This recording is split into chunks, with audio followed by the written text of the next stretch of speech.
Peace, family. It's your brother, Marc Lamont Hill. You're watching the Marc Lamont Hill official YouTube channel. It is so good to see you all here tonight. I'm sorry uh, for being a little bit late with the Gaza update that we're about to get into.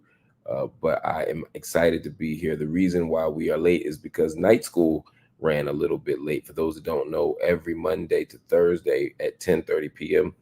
we run night school here on the channel. And night school is a conversation. It's a breakdown. It's teaching. It's building. It's conversation. And we ran long because we had Chief Ayanda on. We also had Ramfest on. And between the two of them, we were able to have a conversation about reparations. We were able to have a conversation about Kanye. We were able to have a conversation about upliftment. We were able to have a conversation about drill rap. It was honestly amazing. And I'm glad to have been a part of it. I'm glad you all have been a part of it. A lot of people were in the audience for that. And now we're here to talk about the war on Gaza. For those that don't know, every night we cover Israel's war on Gaza. Since day one, I've been trying to cover it. And just about every night I've been here breaking down the latest developments. And the reason is because corporate media doesn't want to cover this. Mainstream media outlets don't want to break down what's going on. Western media want to pretend that this is a war against terrorism or a war against Hamas. But we know, based on the evidence, based on the data, based on history, based on our own eyes, that this has been a devastating genocide. This has been a war, not in Gaza, but a war on Gaza. And we want to cover it every single night. And right now, unfortunately, we are in day 181. So let's get right to it. I know it's late. We're going to get right to it and give you some updates. We begin, of course, with the numbers. As I predicted yesterday, we would exceed 33,000 deaths today, and we have, as of now, at least 33,037 Palestinians have been killed since the October 7th date.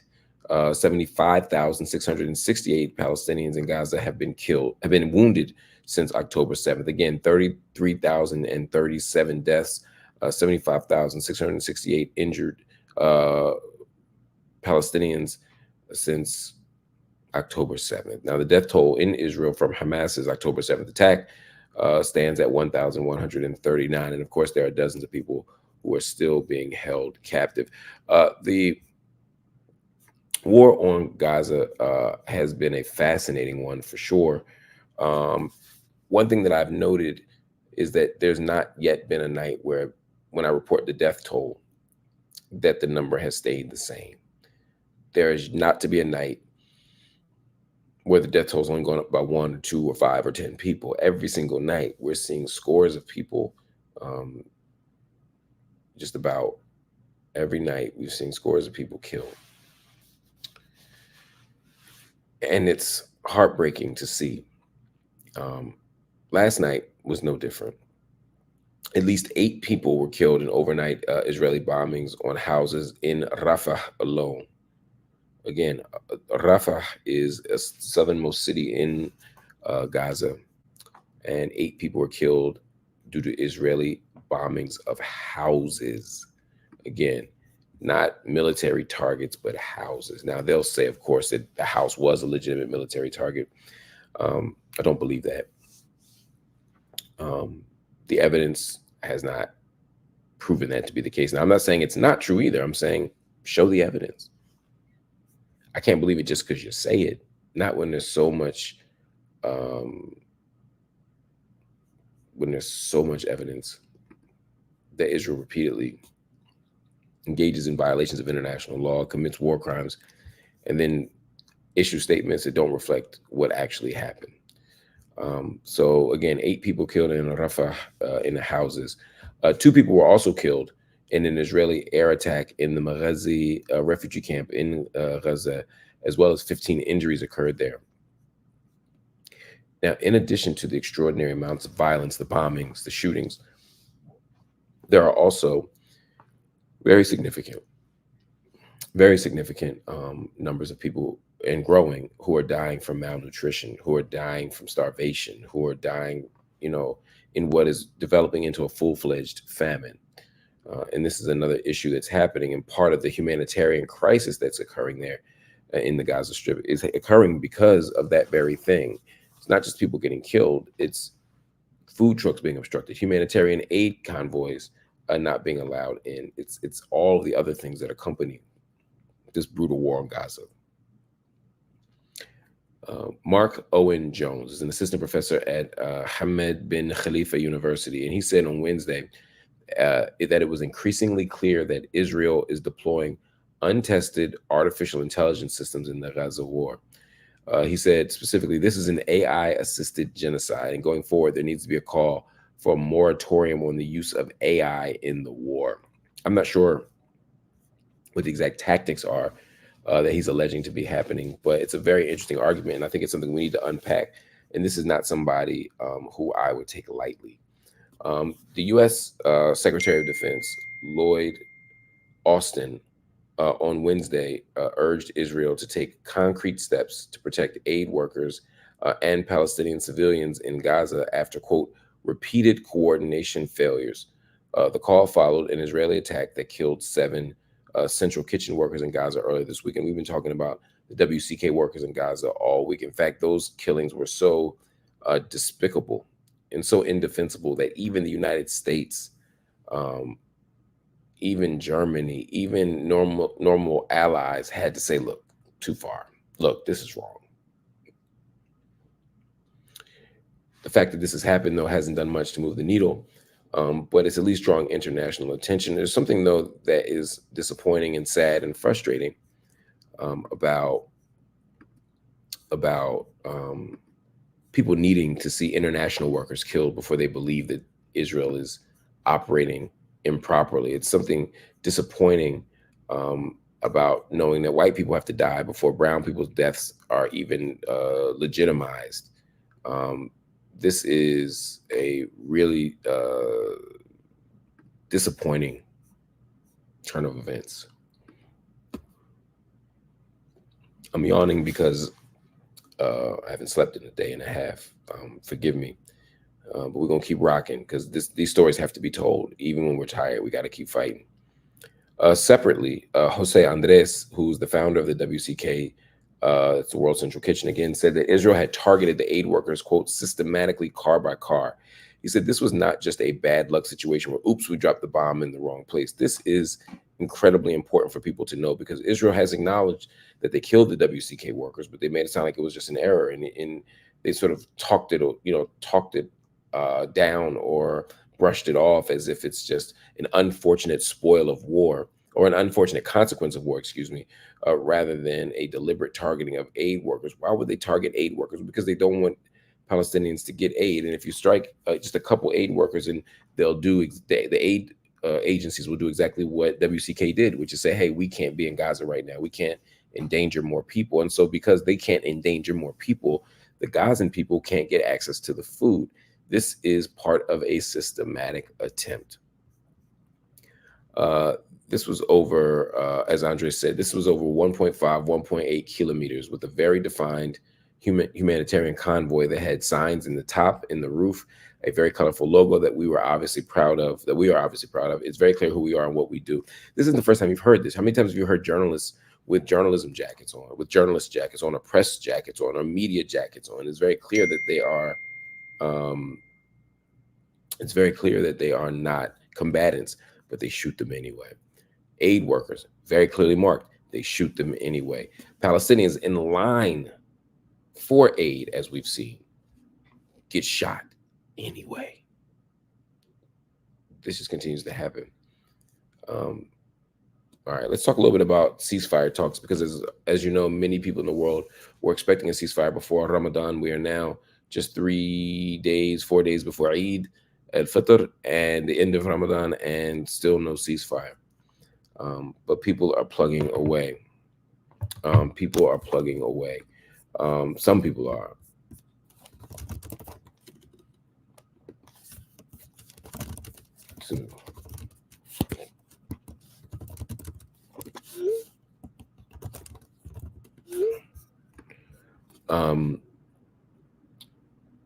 apparently Israel and Hamas were engaged in revived talks about a ceasefire. Unfortunately, all the reports out of those meetings suggested there is little progress being made, with the two sides showing few signs that they're ready to compromise on their demands. And that fundamentally is what has to happen here. Somebody has to compromise. Now, again, I don't want to frame these negotiations as if they're two parties that are just being equally stubborn, or that these are two states or two governments or two entities that just can't agree. No, there's a huge power dynamic here that we have to recognize. But before we get to the power dynamic, let's talk about the actual issues that are at stake. Israeli objections to the return of displaced residents to their homes in Gaza is a key issue that's holding up the negotiations. That's according to representatives of Qatar. Meanwhile, Hamas says that it will not budge on its conditions for the release of the hostages. In other words, they're saying we're not going to release the hostages until Israel commits to allowing the return of displaced residents to their homes. Now, for months, we've been saying this is a genocide. This is an ethnic cleansing. People say, oh, that's not true. Israel does not want to keep Palestinians out of Gaza. They just want to separate the terrorists from the good people, and they want to move people out so that they can safely fight. And it's like, okay, that sounds amazing. But history teaches us that when Palestinians leave, they're not allowed back. The Nakba specifically teaches us that when people get pushed out in large amounts, not only will they physically be restrained from coming back, but there will also be laws created that normalize that and codify that. And that seems to be happening right now in Gaza. We can talk more about that later. But separately, UK Prime Minister Rishi Sunak is facing growing political pressure to halt the sale of British weapons to Israel after the killing of the aid workers in Gaza. Scotland's First Minister, Humza Yousaf, wrote to Sunak on Wednesday seeking a, quote, immediate end to arms sales by the UK to Israel. Now, this is not an unreasonable request. Any other story in the world, we wouldn't even be seeing this as an issue. We wouldn't be seeing this as a problem. It would be very obvious. It'd be like, well, yeah, a genocide is being committed, and they're killing vulnerable people with the weapons we're sending them, and we don't want vulnerable people killed. We don't want innocent people killed. We don't want unarmed people killed. We don't want children killed. We don't want mothers killed. We don't want any of this to happen, and so we're going to stop giving them the weapons they're using to kill people, or we're going to stop giving them tens of billions of dollars so they can buy weapons elsewhere. We're going to stop all of it. But somehow in America and in the UK and in the West in general, this is somehow a radical thought, and it's not entirely clear why. It's not clear at all why. So we're going to have to get at that and figure it out. But right now, beyond the philosophical question of why, we have to get into a concrete, adorable solution, which is we need to apply pressure to Joe Biden. We need to apply pressure to Rishi Sunak. We need to apply pressure to Macron. We need to apply pressure everywhere so that people stop funding an apartheid government. It's that simple. Let's move on. Australian Prime Minister Anthony Albanese criticized Israel's explanation for the killing of the aid workers in Gaza as, quote, not good enough. Again, the outrage is coming from all over, even settler colonial nations like Australia. Like, yeah, we might be settler colonial, but y'all went too far. Fikri Rofil Haq, an Indonesian volunteer with the Medical Emergency Rescue Committee based in Khan Yunis, which is also in the south, said that his team of 13 volunteers were fearful, but will continue to distribute aid. So at least some people are holding on and trying to fight for this thing, man. But it is tough. And I don't blame human rights organizations for saying, hey, we cannot afford to stay here because we can't afford to have more people die. That is not unreasonable. It is not unreasonable.